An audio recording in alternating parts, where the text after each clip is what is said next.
Bismillahirrahmanirrahim. Assalamualaikum warahmatullahi wabarakatuh. Alhamdulillah wassalatu wassalamu ala Rasulillah. Segala puji dan puja kehadirat Allah Subhanahu wa taala, juga salawat dan taslim kepada Nabi besar Muhammad sallallahu alaihi wa ala alihi wa sahbihi wasallam. Saudaraku seiman, kita akan melanjutkan pada kesempatan saat ini seperti biasa, dan kita akan melanjutkan bedah buku kita 35 amal pelebur dosa yang ditulis oleh Fatin binti Abdul Aziz hafizahullah, dan kita akan masuk amal ke-28, yaitu sholat tarawih. Setelah yang lalu kita bahas panjang lebar tentang masalah amal ke-27, puasa Ramadan. Saudaraku seiman, sebelum kita mulai, kita akan berdoa dulu kepada Allah Azza wa Jal. Semoga saja seluruh amal soleh yang pernah kita kerjakan, yang sedang kita kerjakan, yang akan kita kerjakan sampai menjelang ajal datang nanti, baik wajib ataupun sunnah, diterima dengan pahala yang sempurna. Dan semoga saja semua dosa yang kita lakukan atau pernah kita lakukan, kecil ataupun besar, sengaja tidak sengaja, dan juga kalaupun ada aib dan kekurangan, semuanya Allah maafkan, Allah tutupi. Bahkan kalau perlu Allah ganti menjadi pahala dengan kemahamurahannya. Dan selalu kita doakan agar negara kita menjadi negara yang aman, tentram, damai, dan Allah menjaga persatuan juga kesatuan kita, serta kemerdekaan negara yang merupakan sebuah nikmat yang sangat besar. Allah berikan petunjuk para pemimpin untuk menjalankan tugas dengan baik. Dan insya Allah di Pilpres nanti Allah berikan kita pemimpin yang terbaik buat bangsa kita, buat agama kita, buat kemerdekaan dan persatuan juga kesatuan kita. Serta semoga saja Allah menjadikan seluruh masyarakat kita gotong royong, bekerja sama dengan pemerintah dalam hal-hal yang baik, yang bukan maksiat kepada Allah, untuk memakmurkan dan memajukan negara kita, dan juga melunasi utang-utang negara kita. Dan semoga kita menjadi contoh bagi negara-negara yang lain. Serta juga kita selalu doakan saudara kita dimanapun yang sedang tertindas, terutama secara khusus di waktu-waktu sekarang di Gaza. Semoga Allah Subhanahu wa ta'ala mengikhlaskan niat mereka, menerima para syuhada mereka, muliakan Islam di tangan mereka dan tangan kita semua, dan semoga Allah ikut sertakan kita bersama mereka di pahala, baik dengan doa, dengan harta, juga dengan jiwa kita. Dan semoga Allah Subhanahu wa ta'ala menyatukan kita semua di surga firdausnya tanpa hisab, mana disatukan dalam majelis ilmu yang mulia ini. Allahumma amin. Baik teman-teman sekalian, kita akan masuk ke bahasan amal ke-28 dari 35 amal pelebur dosa. Dan ini sebuah amalan yang dikenal dengan sholat tarawih. Tarawih, saudaraku seiman, berarti istirahat. Disebutkan ini karena memang banyak alasan, diantaranya biasanya sholat malam atau tahajud itu dikerjakan afdalnya setelah tidur, apalagi di sepertiga malam. Namun di bulan Ramadan, Allah Subhanahu wa ta'ala ingin membuat kita melatih diri kita, membiasakan diri kita, dan minimal tercatat di buku amal kita sekali setahun kita pernah sholat malam. Maka dimajukanlah sholat malam tersebut di awal waktu selepas sholat ba'diyah isya. Dan jedahnya, karena waktu ini adalah waktu orang masih segar, belum mengantuk, maka bisa dimaknakan dia santai, dia beristirahat, istirahat atau tarawih. Ada juga yang mengatakan bahwasanya diambil dari istirahatnya orang setiap 2 rakaat sekali atau 4 rakaat sekali, kemudian baru dia sholat lagi. Intinya sebenarnya sholat tarawih adalah sholat malam yang dimajukan. Dan ini khusus dikerjakan di bulan Ramadan. Ini dulu makna sholat tarawih. Di sini diangkat sebuah dalil oleh penulis, dan seperti biasa nanti setelah itu baru kita jelaskan panjang lebar insya Allah. Yaitu hadis Abu Hurairah radhiyallahu anhu, diriwayatkan bahwa Rasulullah sallallahu alaihi wasallam bersabda, "Man qama Ramadhana imanan wa ihtisaba, ghufira lahu ma taqaddama min dhanbi." Barang siapa yang mengerjakan salat malam pada bulan Ramadan karena keimanan dan mengharap pahala dari Allah, maka akan diampuni dosa-dosanya yang lalu. Diriwayatkan oleh Imam Bukhari. Penulis kembali menjelaskan mirip dengan pelebur dosa ke-27 kemarin, ya. Makna daripada potongan sabda Nabi SAW, imana, atau siapa yang mendirikan sholat malam Ramadan karena keimanan, adalah percaya dengan keutamaan qiyamul lail. Oleh karena itu setiap orang di antara kita harusnya sebelum mengerjakan sebuah ibadah, dia membaca dulu keutamaannya atau janji Allah di ibadah itu. Supaya dia benar-benar termotivasi untuk mengerjakan, bahkan bisa konsisten atau istiqamah menjaganya. Dan potongan wahtisaba, mengharapkan pahala dari Allah, maksudnya adalah ikhlas hanya karena Allah, tidak riya dan lain sebagainya yang menafikan ikhlas dalam ibadah. Imam Nawawi berkata, kata penulis ini, rahimahullah, yang dimaksud dengan sholat malam bulan Ramadan adalah sholat tarawih. Nah, ini penjelasan dari penulis, tentu sangat ringkas dengan sebuah dalil saja, mirip dengan pada saat menjelaskan tentang Ramadan sebagai pelebur dosa. Baik, kita akan jelaskan panjang lebar teman-teman sekalian tentang masalah sholat tarawih. Dan tadi sudah saya bilang, tarawih adalah sholat tahajud atau sholat malam. Hanya saja di bulan Ramadan, Allah subhanahu wa ta'ala mudahkan, ringankan, agar seluruh umat Islam tercatat di buku amal mereka minimal setahun sekali mereka pernah sholat malam, ya, sehingga mendapatkan kemuliaan sholat malam itu sendiri, sebagaimana akan kita paparkan panjang lebar tentang keutamaan sholat malam insya Allah. Kemudian orang-orang yang sudah mengerjakan sepanjang tahun, dia menambah kemuliaannya dengan tarawihnya, dengan mengerjakan juga dan meraih pahala sholat sunnah malam ini yang dimajukan di awal waktunya. Jadi ini sebuah keutamaan khusus tentunya.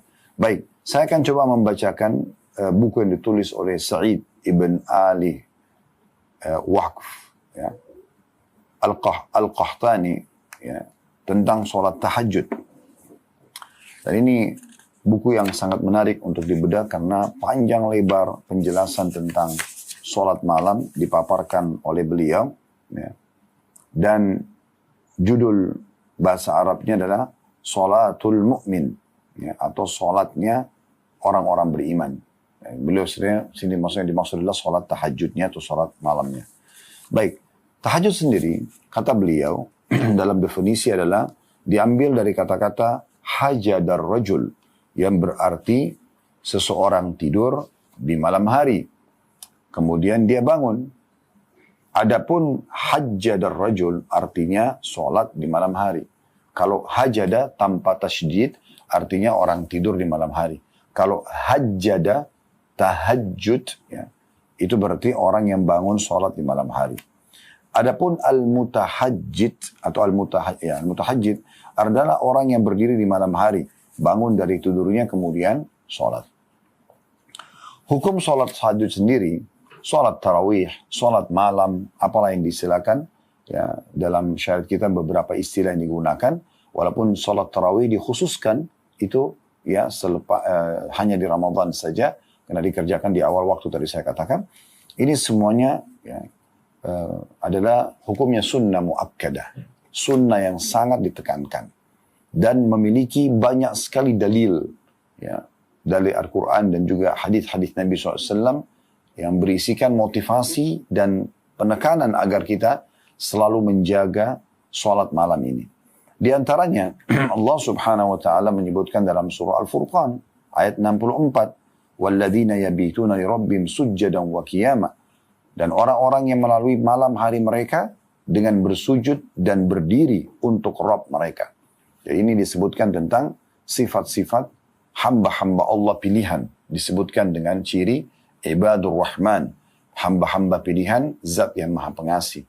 Maka salah satu ciri mereka adalah mereka menghabiskan atau melalui malam-malam mereka itu dengan sujud dan juga berdiri untuk Tuhan mereka, maksudnya mereka sholat.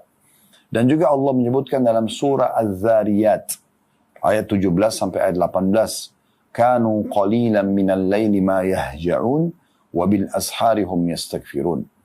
Mereka hamba-hamba Allah pilihan sedikit sekali tidur di waktu malam, dan di akhir-akhir malam mereka memohon ampun kepada Tuhan mereka. Maksudnya sini sedikit tidur, bukan begadang kosong, ya, tetapi mereka mendirikan dengan sholat malam. Demikian pula Allah sebutkan mirip dengan ini dalam surah As-Sajdah ayat 16 sampai 17. Tatajafa junubum 'anil madaji'i yad'una rabbahum khawfan wa tama'an wa mimma razaqnahum yunfikun fala ta'lamu nafsum ma ukhfiya lahum min qurrati a'yunin jazaa'an bima kanu ya'malun. Artinya, lambung mereka jauh dari tempat tidurnya, maksudnya di malam hari. Mereka bangun sholat malam. Sedang mereka sibuk berdoa kepada Rabb mereka dengan rasa takut. Takut amalnya tidak diterima sehingga mereka maksimal dalam mengulangi dan menjaga kualitas daripada ibadahnya itu. saya masukkan sini berulang adalah di saat Allah berikan kesempatan, misalnya tadi malam sholat malam, nanti malam sholat malam, selama dia hidup, ya, dia mengerjakan dan juga berharap agar ya diterima amal tersebut, dia masuk ke dalam surga, gitu kan. Takut juga tadi bisa takut dari dihukum di api neraka. Dan mereka selain bangun sholat malam dan berdoa, mereka menafkahkan sebagian dari rezeki yang kami berikan kepada mereka. Seorang yang mengerjakan ini, mereka sholat malam, mereka bersedekah dengan harta mereka, mereka tidak mengetahui apa yang disembunyikan untuk mereka dari berbagai macam nikmat yang menyedapkan pandangan mata sebagai balasan bagi mereka atas apa yang mereka kerjakan. Dalam sebuah hadis yang sahih, kata Nabi SAW, nanti di surga seorang mukmin akan berterbangan para bidadari dan dia akan mampir ke istana hamba-hamba Allah pilihan yang mengerjakan sholat malam, yang banyak bersedekah, yang rajin ibadah kepada Allah. Lalu bidadari itu mengatakan, apakah ada tempat untukku di sisimu? Kalau dia mengatakan iya, maka bidadari itu akan tinggal menjadi pelayannya. Kalau tidak, maka dia pun akan mencari istana yang lain yang memang bisa menerimanya. Ini sejalan dengan firman Allah Subhanahu wa Ta'ala, maka banyak sekali nikmat-nikmat yang disembunyikan buat mereka yang bisa menyedapkan mata mereka nanti di hari kiamat. Begitu juga Allah Subhanahu wa Ta'ala menyebutkan dalam surah Az-Zumar ayat 9, amman huwa qanitun ana al-layli sajidan wa qa'iman yahdharu al-akhirata wa yarju rahmat rabbih qul hal yastawi alladhina ya'lamuna walladhina la ya'lamun innama yatadhakkaru ulul albab. Artinya, apakah kamu hai orang musyrik yang lebih beruntung ataukah orang yang beribadah di waktu-waktu malam dengan sujud dan berdiri? Ya, ini karena orang-orang Mekah banyak menghina-hina kaum muslimin, ya. Dan ada juga pendapat ulama mengatakan ayat ini turun khusus untuk Utsman bin Affan radhiyallahu anhu, di mana beliau memang tidak pernah meninggalkan sholat malam, dan kalau sholat malam beliau mengkhatam 30 juz Al-Quran. Bagaimana itu keberkahan yang Allah berikan? Kalau Anda sudah rutin mengerjakan sebuah ibadah, maka nanti Allah akan berikan keberkahan, artinya kemudahan, di mana Anda akan bisa memperbanyak ibadah yang mungkin tidak umumnya orang bisa kerjakan. Ya. Apakah kamu hai orang-orang musyrik yang lebih beruntung, ataukah orang yang beribadah di waktu-waktu malam dengan sujud dan berdiri, sedangkan ia takut yang sholat malam ini kepada adab akhirat dan mengharapkan rahmat Rabbnya? Katakanlah, adakah sama orang-orang yang mengetahui dengan orang-orang yang tidak mengetahui? Sesungguhnya orang yang berakal lah yang dapat menerima pelajaran. Juga Allah Subhanahu wa Ta'ala memerintahkan Nabi-Nya Muhammad SAW untuk selalu menghidupkan malam dalam surah Al-Muzammil, ya, ayat 1 sampai ayat 4 yang berbunyi, ya ayyuhal muzammil qumil laila illa qalila nisfahu aw inqus minhu qalila aw zid alaihi warattilil qur'ana tartila. Hai orang-orang yang berselimut, maksudnya Nabi Muhammad SAW. Ya, tengah malam hari umumnya orang tidur kadang-kadang berselimut. Ya. Nabi SAW dipanggil oleh Allah, hai orang yang berselimut, bangunlah untuk mendirikan sholat di malam hari, kecuali sedikit darinya. Sedikit bisa dipakai tidur. Seperduanya atau kurangi dari seperdua itu. Atau lebih dari seperdua itu. Dan bacalah Al-Quran dengan perlahan-lahan. Juga perintah yang lain Allah SWT kepada Nabi Muhammad SAW dalam surah Al-Isra ayat 79.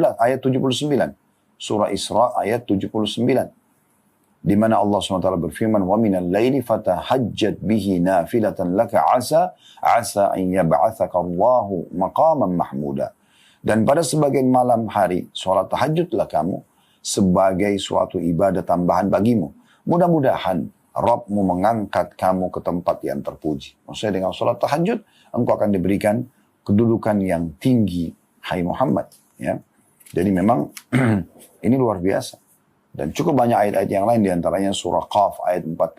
Ya. Surah Qaf ayat 40 berbunyi, وَمِنَ اللَّيْلِ فَسَبِّهُ وَأَدْبَارَ السُّجُودِ. Dan bertasbihlah kamu kepadanya di malam hari dan setiap selesai sholat. Ya. Suruh tasbih, bertasbih, sholat, berzikir kepada Allah SWT. Dalam surah At-Tur ya, ayat 49, وَمِنَ اللَّيْلِ فَسَبِّهُ وَإِدْبَارَ النُّجُومِ. Dan bertasbihlah kepadanya pada beberapa waktu di malam hari dan di waktu terbenamnya bintang-bintang atau di waktu fajar. Kita dengarkan hadis Nabi SAW cukup banyak. Ya. Tadi itu ayat-ayat Al-Quran. Tentu masih banyak ayat Al-Quran. Ya. Ini sebagian yang saya bacakan. Sabda Nabi SAW, afdalus siyami ba'da Ramadan syahrullahi muharram. Ketahuilah puasa yang paling afdal setelah puasa Ramadan adalah puasa di bulan Muharram. Bulan pertama dari bulan-bulan Hijriah. Wa afdalus salati ba'dal faridah salatul lail. Dan salat yang paling afdal setelah salat 5 waktu adalah salat tahajud itu sendiri. Ya. Dan Nabi SAW sangat peduli dengan salat malam ini. Sampai-sampai beliau tidak pernah meninggalkannya. Kata Aisyah radhiyallahu anha, jangan kalian tinggalkan salat malam karena Nabi SAW tidak pernah meninggalkannya. Kalaupun beliau dalam kondisi lagi letih atau lagi malas pun, ya, maka beliau tetap salat walaupun dalam kondisi duduk. Dan beliau kalau salat malam selalu lama sampai membuat telapak kaki beliau pecah-pecah. Dan ditanyakan oleh Aisyah radhiyallahu anha, ya Rasulullah, kenapa Anda lakukan ini? Sementara Anda ini sudah diampuni dosanya yang lalu dan yang akan datang. Maka kata Nabi SAW, afala akunu abdan syakura. Atau afala uhibbu an akuna abdan syakura. Apakah tidak boleh aku menjadi seorang hamba yang bersyukur? Artinya beliau melihat dengan sholat malam ini, ya, mengabdi kepada Allah SWT sebagai bentuk syukur. Bagaimana Allah berikan segala macam nikmat yang luas kepada Nabi SAW dan kepada kita semua tentunya, ya, dengan kesehatan, makanan, minuman, dan segala macam hal yang kita bisa rasakan setiap harinya, ya, setiap harinya.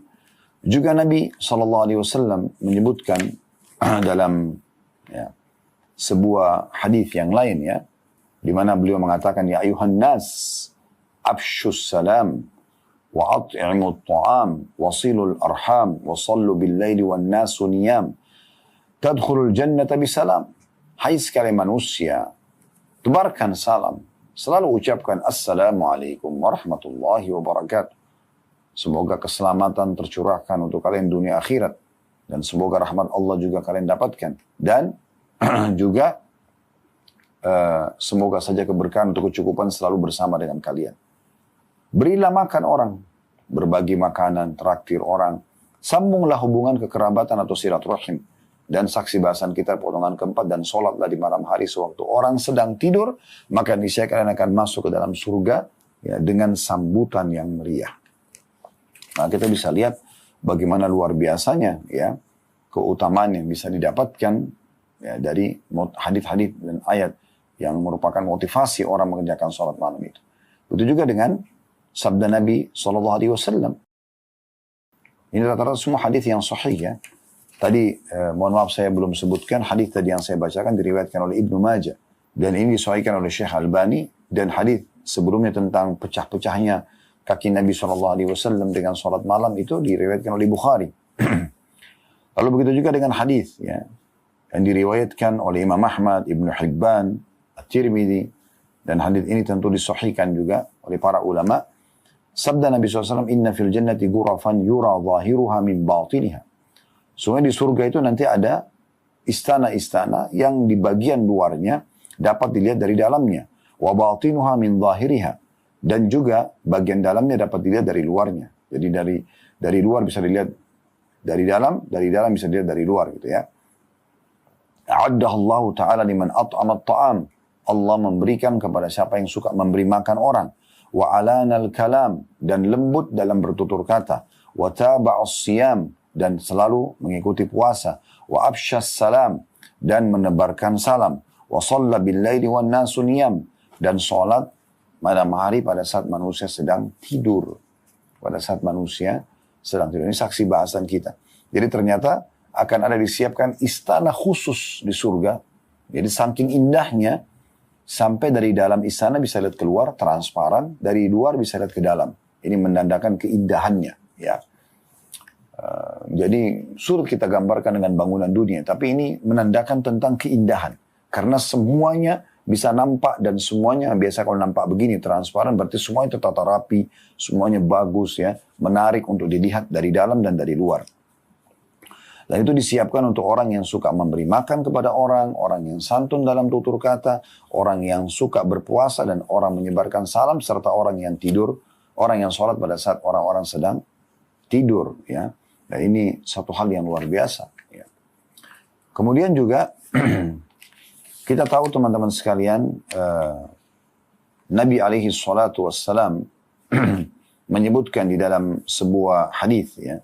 Hadis ini diriwayatkan Tirmidzi dalam Kitabud Da'awat dan ini dihasankan oleh Syekh Albani. Beliau mengatakan, alaikum biqiyamil lail. Kalian harusnya selalu menjaga salat qiyamul lail itu. Nah, kalau Ramadan tarawihnya, ya. Fa innahu da'bus salihin qablakum. Karena itu kebiasaan orang-orang saleh sebelum kalian. Wa huwa qurbatun ila rabbikum. Dan itu pendekatan diri kalian kepada Tuhan kalian. Wa mukaffiratun lis-sayyi'at.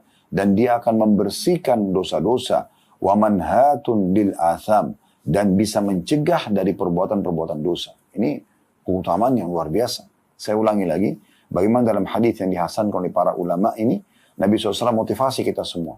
Alaikum biqiyamul lail. Alaikum itu seperti jagalah, perhatikanlah, ya, fokuslah salat malam itu. Kenapa? Fa innahu da'bu as-salihina qablakum. Karena itu kebiasaan orang saleh sebelum kalian.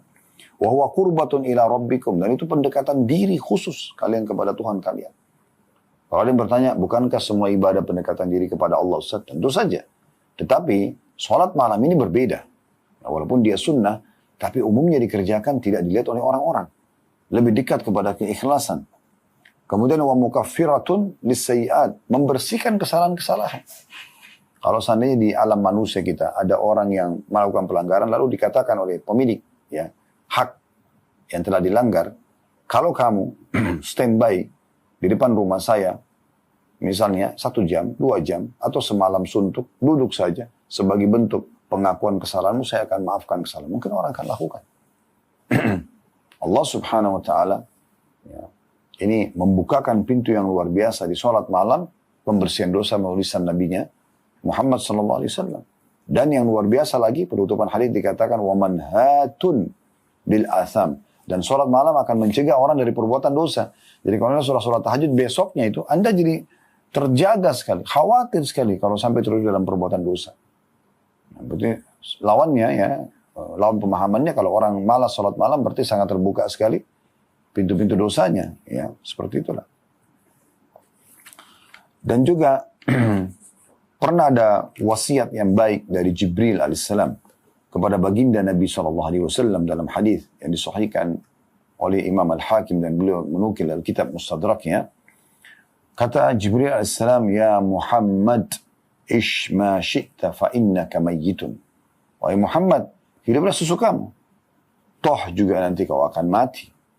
Wa ahbib man syi'ta fa innaka mufariqu. Cintai siapa yang kau mau cintai. Toh juga nanti kau akan berpisah dengannya. Wa'amal ma syi'ta fa innaka majziyun bihi. Berbuatlah sesukamu, baik atau buruk, toh juga kau akan dibalas nanti. Thumma qal, kemudian berkata Jibril, ya Muhammadu, syaraful mu'mini qiyamul lail. Ketahuilah hai Muhammad, dan sampaikan kepada umatmu, kehormatan seseorang akan terjaga kemuliaan dia, kehormatan dia di dunia dan di akhirat, justru kalau dia suka atau rutin mengerjakan sholat malam. Wa izzuhu istighna'u 'anil nas, dan kemuliaan jiwanya itu dengan tidak bergantung pada orang lain. Jadi ini hadis yang sangat mulia. Ini wasiat makhluk Allah paling mulia dari kalangan malaikat Jibril alaihissalam kepada makhluk yang paling mulia hamba Allah dari kalangan manusia Muhammad sallallahu alaihi wasallam. Ini luar biasa. Nasihat yang sangat baik. Ya, para dai ini bisa menjadikannya sebagai bahan ceramah. Satu hadis sudah cukup untuk menjadi bahan materi yang sangat panjang. Wasiat yang luar biasa. Ya Muhammad, ish ma syi'ta fa innaka mayyitun. Hai Muhammad, hidup sesukamu, kau pasti akan mati. Ini Jibril nasihati kepada Nabi Muhammad SAW. Apalagi kita lebih pantas untuk kita perhatikan, apalagi sedangkan Nabi SAW nasihati, apalagi kita gitu ya. Hiduplah sesukamu. Toh nanti kau akan mati. Maksudnya hati-hati loh. Kalau kau mati berarti akan ada pertanggungjawaban. Wa ahbib man syi'ta fa innaka mufariqu. Cintai siapa yang kau suka. Toh juga kau akan berpisah dengannya. Di dunia pasti berpisah, di akhirat nanti baru bersama-sama. Wa amal ma syi'ta fa innaka majziyun bihi. Berbuat sesukamu, kau pasti akan dibalas. Baik kau akan dapat balasannya. Wa man ya'mal mithqala dzarratin khairan yarah, kata Allah SWT dalam surah Zalzalah ayat 8-9. Siapa yang berbuat seperti biji sawi dari kebaikan, dia akan dibalas, diperlihatkan dan akan diberikan balasannya. Ya. Dan siapa yang berbuat buruk, kata Allah, wa man ya'mal mithqala dzarratin syarran yarah. Siapa yang berbuat seperti biji sawi dari keburukan juga akan diperlihatkan dan akan dihukumkan bagi dia. Kecuali dia taubat. Kemudian diingatkan Nabi SAW oleh Jibril AS, ya Muhammad, ya, syaraful mu'min qiyamul lail. Ingatlah, kehormatan, kemuliaan seorang mukmin puncaknya justru kalau dia selalu sholat malam. Di dunia dan di akhirat dia akan dapatin. Ya. Dan wa'izzuhu istighna'u 'anil nas. Dan kemuliaan jiwanya juga dengan dia tidak bergantung pada orang lain. Juga teman-teman sekalian ada hadis lain riwayat Imam Muslim bagaimana kita dianjurkan ghibtah, cemburu, ya. Cemburu iri tapi iri positif, ya. Karena ada dua jenis cemburu dalam agama kita, ada hasad. Ini tidak boleh hukumnya. Cemburu iri pada kelebihan ada pada diri orang lain dan kita berharap hilang dari dia. Nah, ini hukumnya haram, tidak boleh dalam Islam. Kita lihat ada orang cantik, orang gagah, orang pintar, orang kaya. Lalu kita cemburu, iri, kita berharap hilang nikmat itu dari dia. Ini hukumnya haram. Kata Nabi SAW, Iyakum wal hasad, fa in hasad ta'kul hasanatu kama ta'kulu an-naru hatab. Ya. Tinggalkan itu hasad atau iri, karena dia akan memakan pahala atau menghancurkan pahala sebagaimana api membakar kayu bakar. Ya. Tapi ada ghibtah. Ghibtah ini kita cemburu pada orang yang dibolehkan dalam syariat tanpa berharap hilang dari dia nikmat tersebut. Tapi kita minta kepada Allah agar diberikan hal yang sama seperti dia. Selama bukan bentrok dengan sunnatullah. Ya, tidak mungkin kita minta misalnya, ya Allah berikan saya wajah seperti wajah dia persis. Ciplakan, nggak mungkin. Itu bentrok sama sunnatullah. Tapi misalnya dia diberikan kepintaran, kekayaan, keterampilan, ya, kelebihan dalam ibadah, dalam harta. Kita minta sama Allah tanpa berharap hilang dari dia nikmat itu, maka itu boleh. Namanya ghibtah. Beranjak daripada hadis Nabi SAW, masyhur tadi saya katakan riwayat Imam Muslim. La hasada illa fitnatain. Tidak ada hasad kecuali pada dua orang. Nggak boleh orang ghibtah. Berharap iri kecuali pada dua orang ini. Fokus. Ya. Tapi tidak berharap hilang nikmat itu dari dia. Yang pertama, rajulun. Atahu Allahul Qur'ana fahuwa yakumu bihi ana'al layli wa ana'an nahar. Orang yang Allah karunia Al-Quran, ada hafalannya, baik sedikit ataupun banyak, namun dia sibuk membaca Al-Quran tersebut di siang hari dan di malam hari. Atau di malam hari dan siang hari. Di malam hari tentu dengan sholat malam. Ya. Warajulun atahu Allahu malan fahu yunfiku ana'al layli wa ana'an nahar. Yang kedua boleh kita cemburu adalah orang yang Allah karunia harta, sibuk dia bersedekah di malam hari dan di siang hari. Nah, di sini saksi bahasan kita adalah golongan pertama yang boleh kita ghibtah, cemburu tapi tidak berharap hilang dari dia, supaya Allah berikan juga kepada kita adalah orang yang diberikan Al-Quran lalu sibuk di malam dan di siang hari membacanya. Ini luar biasa. Dan kita dimotivasi teman-teman sekalian, kalau lagi sholat malam oleh Nabi SAW untuk memperbanyak baca Al-Quran. Karena ini saatnya baca Al-Quran. Dan makin banyak anda baca, maka makin besar pahala yang anda dapatkan. Hadis yang masyhur, hadis Abu Daud, dan juga Ibn Huzaimah sebutkan dalam sahihnya, kata Nabi SAW, man qama bi ashri ayatin lam yuktab minal ghafilin. Siapa yang sholat malam dengan membaca 10 ayat Al-Quran, maka dia akan selamat dari orang-orang yang lalai. Jadi dia tidak akan lalai dalam hidupnya. Jadi dia kalaupun masih hidup besok, dia akan selalu menjadi orang yang teliti. Kemudian, وَمَنْ قَامَ بِمِئَةِ آيَةٍ كُتِبَ مِنَ الْقَانِتِينَ. Dan siapa yang bangun sholat malam lalu dia baca 100 ayat, maka dicatatkan dia termasuk orang-orang yang qanit, atau orang yang tunduk, orang yang patuh. Ya. وَمَنْ قَامَ بِأَلْفِ آيَةٍ كُتِبَ مِنَ الْمُقَنْطَرِينَ.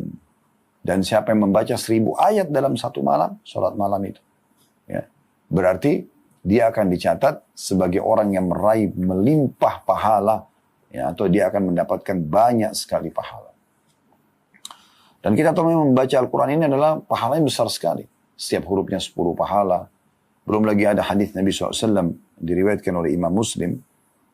Kata Nabi SAW, ayuhibbu ahadukum idha raja ila ahli an yajida fihi thalatha khalifatin idhamin siman. Maukah salah seorang dari kalian ketika kembali kepada keluarganya mendapatkan 3 unta hamil yang besar lagi gemuk? Ya, tapi ini bukan curian, dikasih, dapat rezeki. 3 ekor unta, 3-3-nya betina lagi hamil dan sudah mau melahirkan. Artinya akan tiba-tiba mendapatkan banyak unta. Qulna na'am, para sahabat mengatakan tentu ya Rasulullah. Qala thalathu ayatin yaqra'u bihinna ahadukum fi salati khairun lahu min thalathi khalifatin 'idhamin simanin. Ketahuilah 3 ayat yang dibaca oleh salah seorang dari kalian pada saat dia sholat. Sholat wajib atau sholat malam. Atau sholat sunnah. 3 ayat saja. Lebih baik daripada unta ya, betina yang gemuk dan hamil. Ya. Itu lebih baik daripada unta tadi. Maksudnya lebih baik daripada harta yang terbaik yang dimiliki. Karena unta pada masa itu adalah harta terbaiknya orang-orang di saat itu. Begitu juga teman-teman sekalian, tentu banyak sekali keutamaan ya, sholat malam ini. Para sahabat pun tidak pernah meninggalkannya. Makanya Nabi SAW pernah bertanya, atau pernah lewat ya, di rumah Abu Bakar, di malam, sepertiga malam. Ya, kemudian ditanya, atau kalau kita bahas gini, kira-kira waktu sholat malam itu yang paling baik kapan? Nah sekaligus kita sebutkan tentang sikap para salafus saleh dengan sholat malam. Pernah Nabi SAW melewati rumah Abu Bakar di sepertiga malam. Abu Bakar baca Quran dan suaranya lirih, kecil. Kemudian beliau lewat di rumahnya Umar, di waktu yang sama, Umar membaca dengan suara keras. Maka keesokan selepas sholat subuh, Nabi SAW bertanya kepada Abu Bakar, wahai Abu Bakar, kenapa semalam saya lewat depan rumahmu kau baca ayat dengan suara lirih? Kata Abu Bakar, ya Rasulullah, saya tahu saya berbicara dengan Tuhan siapa? Maksudnya dengan Allah SWT yang maha mendengar, untuk apa suara saya keras-keras? Lalu ditanya Umar, hai Umar, kenapa kau pada saat sholat malam suaramu keras? Dia mengatakan agar aku membangunkan tetanggaku sholat malam juga ya Rasulullah.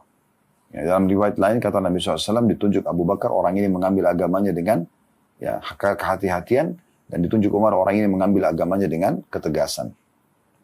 Itu pada saat Nabi SAW tanya Abu Bakar, ya, kapan kau witir? Abu Bakar mengatakan aku witir sebelum tidur ya Rasulullah. Dan ditanya Umar, kapan kau witir? Umar mengatakan di sepertiga malam. Maka Nabi SAW katakan tadi hadis itu.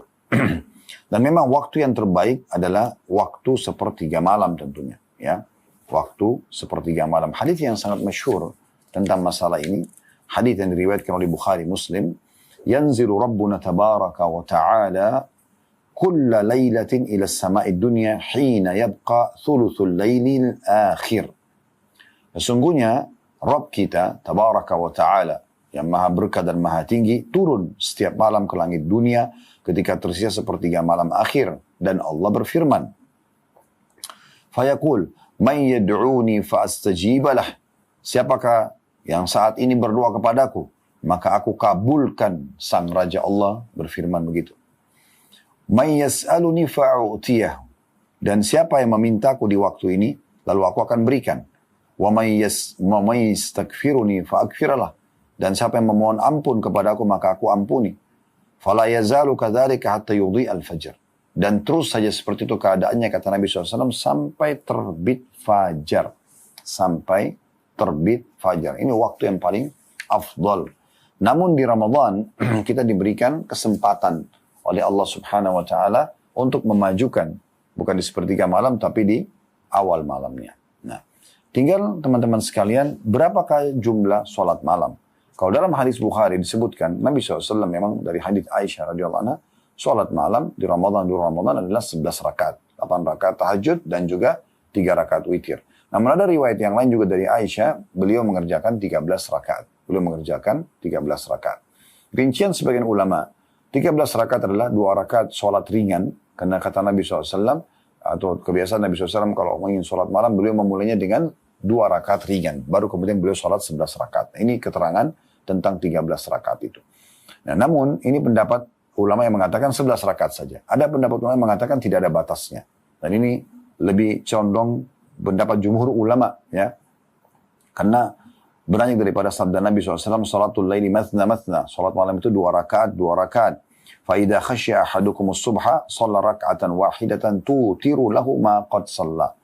Dan kalau kalian khawatir tiba waktu subuh, maka salatlah 1 rakaat sebagai witir dari salat yang telah dilakukan. Ya, berarti di sini orang boleh mengerjakan salat malam, jumlahnya tidak terbatas. Silakan saja, gitu kan. Tapi minimalnya 2 rakaat. Ini sudah kita jelaskan tadi, ya. Tinggal bagaimana kalau orang sudah sholat tarawih? Apakah dia boleh sholat tahajud lagi? Nah, kembali kepada perbedaan pendapat ulama tadi. Kalau kalau pendapat ulama yang pertama yang mengatakan dari hadis Aisyah radhiyallahu anha, Nabi SAW sholat 11 rakaat, sholat malam 11 rakaat di Ramadan dan luar Ramadan, itu sama saja. Maka pemilik pendapat ini mengatakan, berarti kalau orang sudah tarawih, maka tidak ada lagi tahajud. Nah, seperti itulah, karena jumlahnya dikatakan Nabi di Ramadan, luar Ramadan selalu sholat 11 rakaat. Gitu. Kalau pendapat yang kedua tadi, yang mengatakan tidak ada batas dalam sholat malam, dan Allahu alam kami cenderung dengan pendapat ini ya, yang mengatakan bahwasanya 2 rakaat, bebas berapa rakaat pun, maka boleh saja orang tarawih dan orang juga sholat tahajud. Nah, cuma memang yang disepakati ulama adalah hadis Nabi SAW, la witraini fi lailah. Tidak ada 2 kali witir dalam satu malam. Kalau sholat malamnya gak ada masalah. Artinya orang kalau sudah sholat tarawih, kalau dia sudah witir bersama imam di sholat tarawih, berarti nanti kalau dia mau tahajud, dia tahajud tapi tidak ada lagi witir. Atau dia sholat tarawih, kemudian dia tidak witir. Nanti dia sholat witirnya di sepertiga malam. Setelah sholat tahajud misalnya. Nah ini adalah bahasan tentang masalah witir tidak dikerjakan 2 kali. Ada sebagian ulama memberikan solusi. Bagaimana orang kalau sudah witir di awal malam. Misalnya dia sholat tarawih, dia sudah witir 3 rakaat. Sekarang dia mau sholat tahajud dan dia ingin witir lagi di akhir malam. Maka caranya adalah dia sholat 1 rakaat, dia genapkan dulu, dia niatkan genapkan witirnya yang awal malam, sehingga seakan-akan menjadi genap dengan 1 rakaat ini. Yang tadinya 3 menjadi 4 ditambah 1 rakaat ini, kemudian baru dia sholat malam dan dia witir lagi 3 rakaat. Ya, Allahu a'lam. Ini tata caranya untuk mengerjakan itu. Jadi kalau kita lihat sekarang di Masjid Haram, di Masjid Nabawi ya, kalau Ramadan, apalagi di 10 terakhir, kalau sholat tarawih dari awal Ramadan sampai menjelang malam Lebaran selalu ada. Ya. Cuma 10 terakhir itu sudah menjadi fatwa ulama dan menjadi keputusan yang diterapkan oleh pemerintah Saudi dan menjadi tontonan. Semua umat Islam bisa lihat, nonton itu di 10 terakhir Ramadan. Selain tarawih ada sholat qiyam Ramadan. Ya. Biasanya yang kalau pengalaman kami sebelumnya, di Ramadan itu biasanya jam 8:30 masuk Isya. Setelah Isya, setelah Ba'da Isya ada sholat tarawih. Ya, 20 rakaat, 23 rakaat. Setelah itu, kenapa 23 rakaat? Karena mereka berpegang pada pendapat kedua. Yaitu hadis tentang sholat malam 2 rakaat, 2 rakaat. Jadi tidak ada batasnya. Boleh 11, minimal 2, boleh 23. Boleh bahkan lebih daripada itu. Ya, itulah sebabnya kenapa Umar radhiyallahu anhu mengerjakan sampai 23 rakaat. Karena memang dasarnya ada hadis ini. Ya, sholatul lail mathna. Sholat malam itu 2 rakaat, 2 rakaat.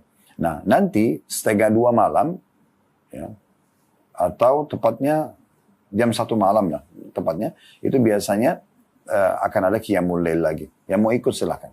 Maka banyak orang yang sudah ikut tarawih, ikut lagi qiyamul lail. Ya, itu biasa saja. Nah, itu biasa dikerjakan kemudian 11 rakaat. Jadi kalau kita gabung ini, ya, kalau yang sama witir 23 rakaat tarawihnya, tambah lagi 11 rakaat sholat tahajudnya. Tapi tentu tadi saya bilang kalau orang sudah witir di sholat tarawih, dia tidak ikut lagi witir di akhir. Kecuali dia sudah genapkan 1 rakaat dulu, dia niatkan untuk menggenapkan witir di awal malam di tarawih, maka boleh dia ikut witir di sholat tahajudnya. Nah ini hukum syar'i yang luar biasa yang harus kita ketahui. Teman-teman sekalian, kita tambahkan juga informasi ya, bagaimana adab-adab sholat malam itu. Yang pertama adalah bagaimana niatnya. Ini disebutkan oleh Syekh Sa'ad Hafidahullah. Beliau mengatakan niat ya dalam sholat malam ketika mau tidur. Jadi diniatkan dari awal. Gitu kan? Sebagaimana sabda Nabi SAW agar tidak luput dari kita pahala. Dalam hadis diriwayatkan oleh An-Nasai, ma min mri'in takunu lahu lailatun bilailin faghalabahu alaihi naumun illa kataballahu lahu ajra salatihi wa kana naumu sadaqatun alaihi. Tidaklah seorang niat ya, untuk melakukan sholat malam lalu dia tertidur atau tidak bangun, melainkan Allah catat baginya pahala sholat malam dan tidurnya menjadi sedekah untuknya. Tidurnya menjadi sedekah untuknya. Jadi hadis ini berarti menandakan sangat baik kalau kita mau tidur di malam hari, kita niatkan sholat malam. Jadi kalaupun kita kelewatan, tetap dicatatkan bagi kita pahala sholat malam itu. Abu Darda juga radhiyallahu anhu menukil sebuah riwayat dari Nabi SAW, barang siapa yang mendatangi tempat tidurnya, dan dia berniat untuk bangun sholat malam, lalu kedua mata hanya mengalahkannya, maksudnya tertidur. Hingga subuh, maka dicatatkan apa yang telah ia niatkan. Dan tidurnya menjadi sedekah baginya dari Rabbnya. Tidurnya menjadi sedekah baginya Rabbnya. Ya. Kemudian juga dikuatkan tentunya teman-teman sekalian dengan, ini tambahan dari kami, tidak disebutkan oleh Syekh Sa'ad, tapi mohon maaf. Jadi ditambah dengan usahakan selain niat, kita juga teman-teman sekalian wudu sebelum tidur, jangan lupa doa dibaca, ya. Ini penting sekali membaca doa, ya. Tidur balik sisi kanan dengan meletakkan tangan di pipi, ya. Ini penting sekali untuk kita perhatikan, karena ini berpengaruh sekali pada membantu kita untuk bisa bangun sholat malam, ya, seperti itu. Kemudian juga jangan lupa pada saat tadi wudu, kemudian zikir sebelum tidur, jangan lupa pada saat terbangun kita juga membaca, ya, ya. Doa ini penting sekali, karena kalau Anda baca doa ini, teman-teman sekalian, maka insya Allah ini akan sangat membantu Anda diterima sholatnya, diterima doanya, diampuni dosanya, ya, diampuni dosanya. Hadits ini, hadits yang masyhur, hadits diriwayatkan oleh para ulama seperti Bukhari menyebutkan dalam kitab Tahajjud, kata Nabi SAW, siapa yang terbangun di malam hari, ya, kemudian dia ada riwayat yang mengatakan dia menggosok giginya dengan siwak, atau ada yang mengatakan juga, ya, dia terbangun kemudian dia langsung mengusap wajah dan membaca ini. La ilaha illallah wahdahu la syarikalah, lahul mulku wa lahul hamdu wa huwa ala kulli syai'in qadir. Subhanallah walhamdulillah wa la ilaha illallah wallahu akbar wa la hawla wa la quwata illa billahil aliyil azim. Rabbighfirli. Yang artinya, la ilaha illallah wahdahu la syarikalah, tidak ada Tuhan yang berhak disembah kecuali Allah, dan tidak ada sekutu bersamanya. Lahul mulku, miliknya lah kerajaan. Walahul hamdu, miliknya lah puji-pujian. Wa huwa ala kulli syai'in qadir, dan dia mampu mengerjakan apa yang dia inginkan. Subhanallah, maha suci Allah. Alhamdulillah, segala puji bagi Allah. Wa la ilaha illallah, tidak Tuhan yang berhak disembah kecuali Allah. Wallahu akbar, Allah maha besar. Wa la hawla wa la quwata illa billahil aliyil azim. Tidak ada daya dan kekuatan, ya, dari Allah, kecuali dari Allah yang maha tinggi dan maha agung. Rabbighfirli, ya Allah maafkanlah kesalahanku. Dalam riwayat Ibnu Abbas dinukil, Nabi SAW bangun lalu mengusap bekas tidur dari wajahnya dengan tangannya, kemudian membaca 10 ayat dari surah Al-Imran. Ini juga menguatkan bacaan tadi. Tapi kita, jangan masuk ke zikir itu, ini dulu.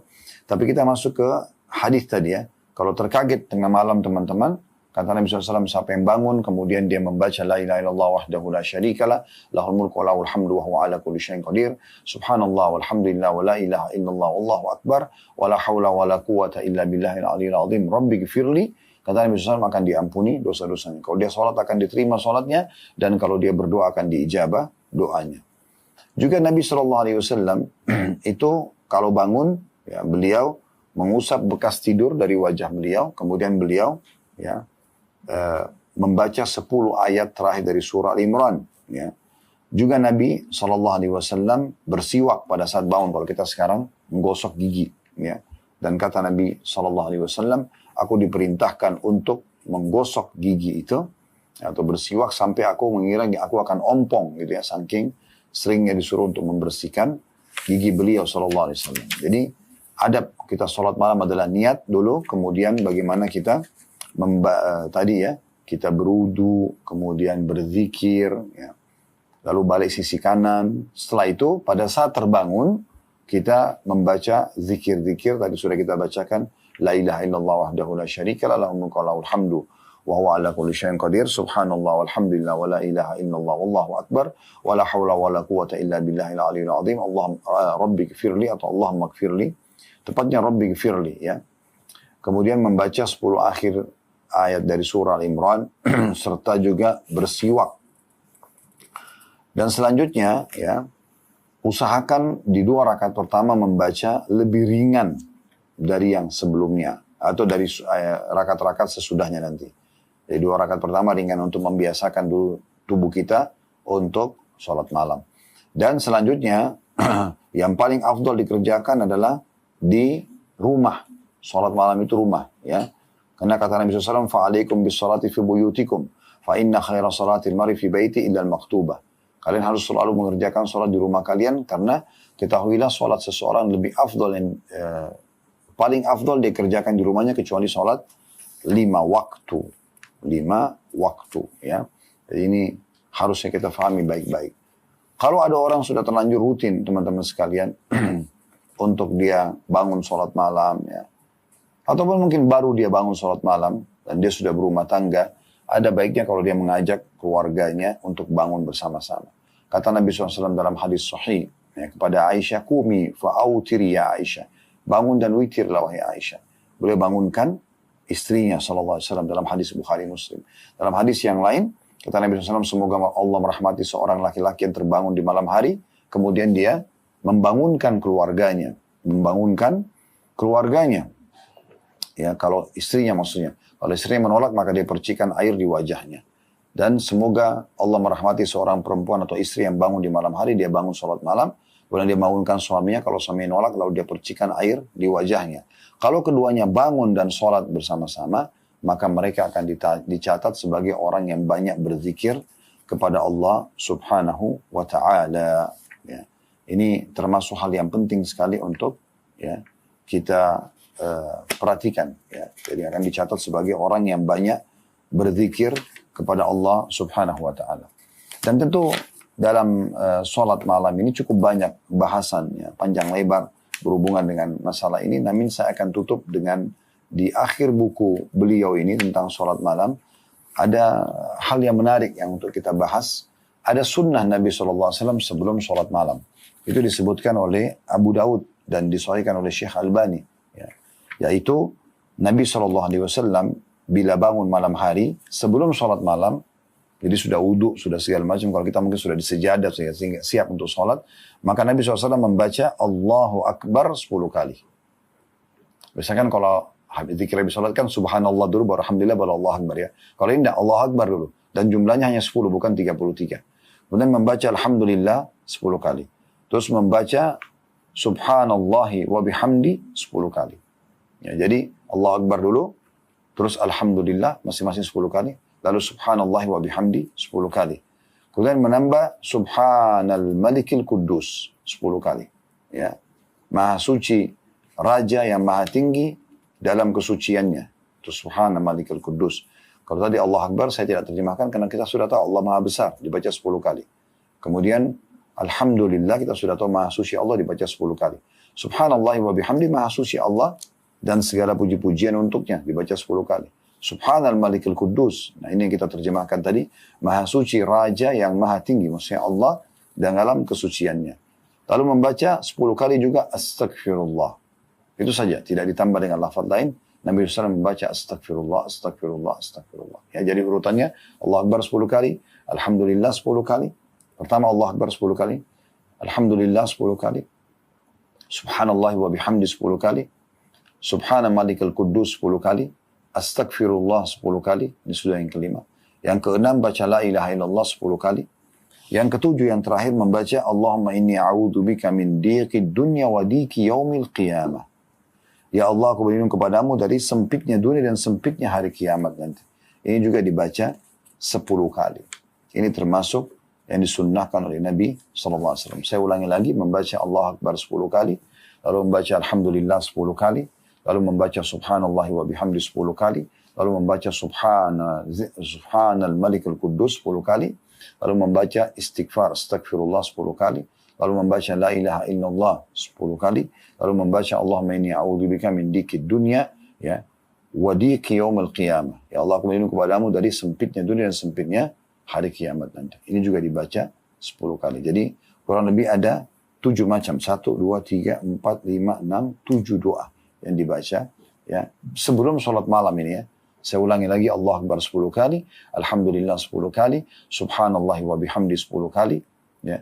Semuanya Subhanal Malikul Quddus 10 kali, Astagfirullah 10 kali, La ilaha illallah 10 kali, lalu Allahumma inni a'udzubika min diqid dunya wa diqi al-akhirah atau yaumil qiyamah 10 kali. Yang terakhir teman-teman sekalian adalah riwayat Bukhari, di mana Nabi alaihi salatu wassalam, tentu cukup banyak doa-doa yang dibaca oleh Nabi SAW, tapi kita cukupkan dengan dua ini. Nabi SAW juga kalau bangun malam, beliau membaca Allahumma lakal hamdu anta qayyimus samawati wal ard wa man fihin. Ya Allah, segala puji hanya bagimu, engkau yang menegakkan seluruh langit dan bumi dan apa yang ada di dalamnya. Walakal hamdu laka walakal hamdu laka mulkus samawati wal ardi wa man fihin. Dan segala puji bagimu, ya, milikmu lah kerajaan seluruh langit dan bumi dan siapa yang ada padanya. Walakal hamdu antal haq. Segala puji bagimu, engkau adalah benar. Wa wa'dukal haq. Dan janjimu benar. Wa liqa'uka haq. Pertemuan denganmu juga benar. Wa qawluka haq. Perkataan atau firmanmu juga benar. Wal jannatu haq. Surga itu benar. Wan naru haq. Neraka itu benar. Wan nabiyuna haq. Dan para nabi-nabi juga benar. Wa Muhammadun sallallahu alaihi wasallam haq. Dan Nabi Muhammad SAW juga benar diutus. Was-sa'atu haq. Dan hari kiamat juga benar. Allahumma laka aslamtu. Ya Allah, kepadamu lah aku menyerahkan diri. Wa bika amantu. Kepadamu aku beriman. Wa alaika tawakkaltu. Kepadamu lah aku berserah diri. Wa ilaika anabtu. Dan kepadamu lah aku menyerahkan urusanku. Wa bika khasamtu. Kepadamu lah aku minta pertolongan. Wa ilaika hakamtu. Kepadamu lah aku berhukum. Faghfir lima qaddamtu wa ma akhartu. Ampunilah dosa-dosaku yang lalu dan juga yang akan datang. Wa ma asrartu wa ma alantu. Apa yang aku sembunyikan atau apa yang aku terang-terangkan. Antal muqaddim wa antal muakhir. Engkau zat yang mendahulukan atau terdahulu dan juga yang akan datang atau terakhir. Tidak ada yang awal dan tidak ada yang akhir kecuali Allah. Ya. La ilaha illa ant. Tidak ada Tuhan yang berhak disembah kecuali engkau. Ini kalau belum dihafal tentu bisa diketik sambil searching di Google. Ini bisa dibaca setelah tahajud. Lalu kita ketik doa tahajud akan keluar insyaAllah. Doa ini tentunya ya. Dan selebihnya seorang mukmin berusaha untuk membaca doa-doa yang kira-kira dia butuhkan, ya, yang dia mohon kepada Tuhannya Allah Subhanahu wa taala. Baik teman-teman sekalian, ini bahasan kita. Semoga Allah SWT memudahkan kita untuk mengamalkan dan jadikan sebagai ilmu yang bermanfaat. Dan kalau benar dari Allah Subhanahu wa taala, kalau salah dari saya mohon dimaafkan. Subhanakallahumma bihamdika asyhadu an la ilaha illa anta astaghfiruka wa atubu ilaik. Wassalamualaikum